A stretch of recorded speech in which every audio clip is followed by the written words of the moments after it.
Salutare fraților și bine v-am găsit la un nou video pe canal. De data asta jucăm roleplay. Dacă vă place acest video, nu uitați să dați un like. Diez respect.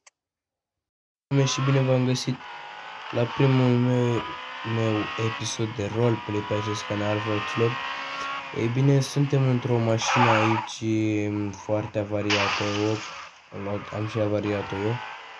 Stați și tragem aici pe dreapta la nenea cocofleng de ăsta. Că trage, să-i tragem frână de mână. Stați să ne dăm o leacă jos să vă prezint mașina. Este un M2, pardon, E360. Mașina asta este a unui prieten, mi-a zis că, bă, am și o mașină stricată, stați să vă zic întâi. Eu mă ocup cu de-astea, repar mașini stricate, fac designuri la mașini stricate și la mașini stricate, în general la mașini. Și mașina asta, ia uitați, e stricată foarte tare, e ruginită, pentru că băiatul ăsta a făcut un accident, a avariat-o puțin cam tare. Și are parbrizul spart puțin pe spate, pe față și în părți aici o leacă. Parte, nu știu dacă l-are, dar are și aici o leacă. Și mi-a zis, bă, repar-o și mie, te rog frumos, că eu te plătesc, adică te plătesc așa, cum să zic, un suc, o cinste, una alta, și eu, în general, cu asta mă ocup. Repar mașini gratis la oameni și eu primesc bani, dar pe băiatul ăsta am vrut să nu mă bag cu firma, am vrut să o fac doar eu și cu niște băieți care mă ajută pe mine mai mereu. Da, mașina o să o băgăm aici la servis și o să revenim peste o săptămână, cred, o săptămână sau două, când o să fie rezolvată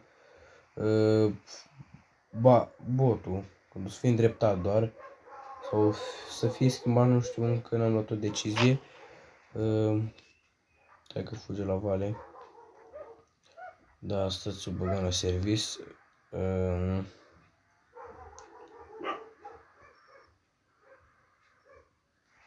Să lăsăm omul ăsta jos. Aici e serviciul la un băiat, un prieten bun de-al meu. El mă ajută foarte mult, deci mult m-a ajutat. Chiar și la mașina mea, când am avariat-o, n-am avut piese ce căutam eu și băiatul ăsta are de toate. Deci dacă vreți să găsiți, nu știu, și cel mai mic lucru pentru mașina dumneavoastră, ăsta o are, băiatul ăsta. Ia să văd, e pusă bine? Stai eu că nu e pusă bine, tu zici că e pusă bine, dar pe partea asta nu e pusă bine.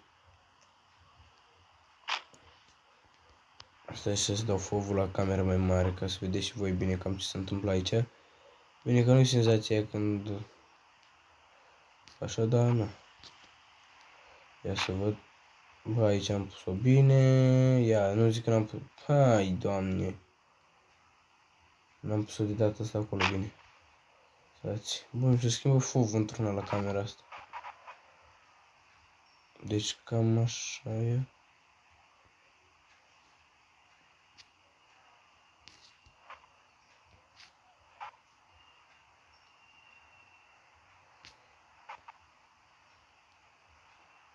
Băi, e pusă bine, mă. Zic că e pusă bine, că dacă nu o zbier pe aici. Deci nu, mă, trebuie puțin mai în stânga, mă. Mai în dreapta, pardon. Bă, zi și tu, mă, stânga, dreapta, una, alta, zi-mi pana mea că mă sufoc aici. Ia zice, măcar am intrat bine. În sfârșit e bine pus. Nu, tot nu e bine. Puțin mai încolo trebuie. Bine că...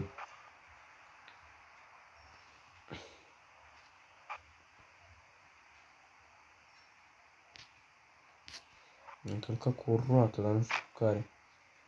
Deci nu...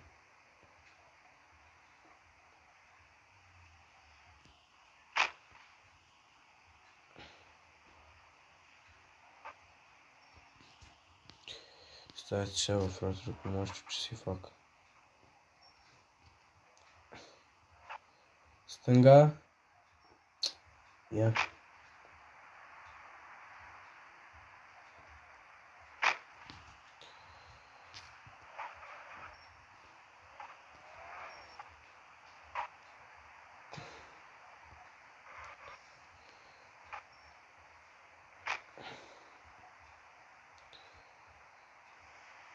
Bă, ia ridic-o acum, ia, stai jos. Nu mai frate, lasă că știi ce facem. O dăm și o băgăm direct acolo la... Băgăm la hop, așa, stai așa. Opa. Stai așa. Bă, oameni buni, revenim când punem mașina, că deja mă enervez. Gata, oameni buni, am pus și mașina, mi-a luat cam 25 de minute să o pun, să o reglez așa cum vreau, uite, exact așa vreau să o reglez. Și acum stă cam câș la partea asta, aici să nu o bușească, dar e bine că e burete. O, ce aici stă cam nașpa, dar sper să nu cadă. Dar cade aia a fost și... Cine-i, mă? Eu sunt băieți. Da, fraților, îmi cer scuze că am pus pauză, dar a venit un băiat pe aici și nu vrea să apară în vlog, cum a plecat. Mașina am pus-o aici, revenim când mi-o repară băieții. Asta înseamnă că am... Mi-o răscat aici. Asta înseamnă că am vreo 5 zile, maxim o săptămână, cred, sper. Și dacă nu, o să mi-o schimb cu totul. Dacă nu poate să mi-o facă. Dacă aflu în 2 zile, stați să mă întreb pe aici. Dacă aflu în 2 zile că nu mi-o face, că nu mi-o fac băieții, deja îi schimb cu totul. Da, vedem. Da, pun pauză și revenim când mi-o fac băieții. Gata, fraților, am revenit peste o săptămână. Mi-au reparat și băieții mașina, acum plecăm de la service. Stați să facem manevră pe aici, că e mic locul ăsta. Și da, mi-au făcut mașina, mi-au îndreptat bara. Dar acum trebuie să o schimb. Nu, să o schimb pe aia ruginită, partea ruginită. Și... Na.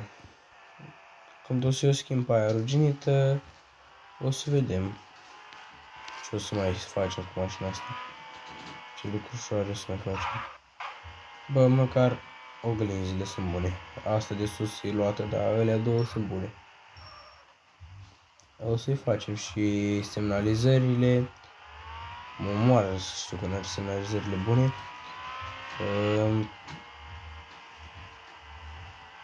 Ce trebuie să mai schimb? Vreun ceas pe aici nu cred. Radioul am aflat că nici ala nu merge.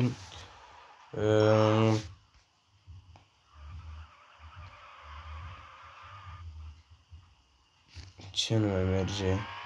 Mai sunt mai multe lucruri care nu merg, dar o să rezolvăm noi în timp și vedem. Bă, da, nu ia stânga ca lumea, nu știu ce. Bă, da, îmi place volanul ăsta, e chiar arată sexy așa, o să-ar zice.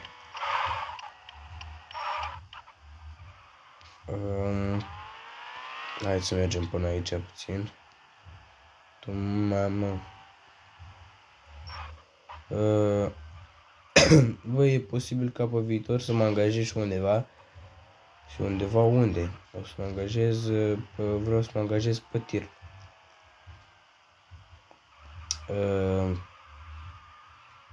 Eu am mai lucrat pe tir și nu știu, n-aș vrea să mai stau la firma asta care muncesc pe ea. Și zic că, bă, ia uitați-l. Bă, deci zici că e ca nou, fraților. Deci grila asta pe față mă omoară. N-are insignia pe față, n-are insignia pe spate, n-are nici numerele. Trebuie să băgăm ceva în ea. Trebuie să băgăm. Da. Bă, fraților, cam asta a fost și cu episodul ăsta. Ce mare autocarul ăsta. Dacă vă place episodul ăsta, nu uitați să dați și voi acolo un like, să vă abonați la canal și să distribuiți acest videoclip și altor prieteni, poate cine știe. Treaba asta, că câși. Ia, la revedere! Fraților, mersi pentru vizionare și pentru like, diez respect.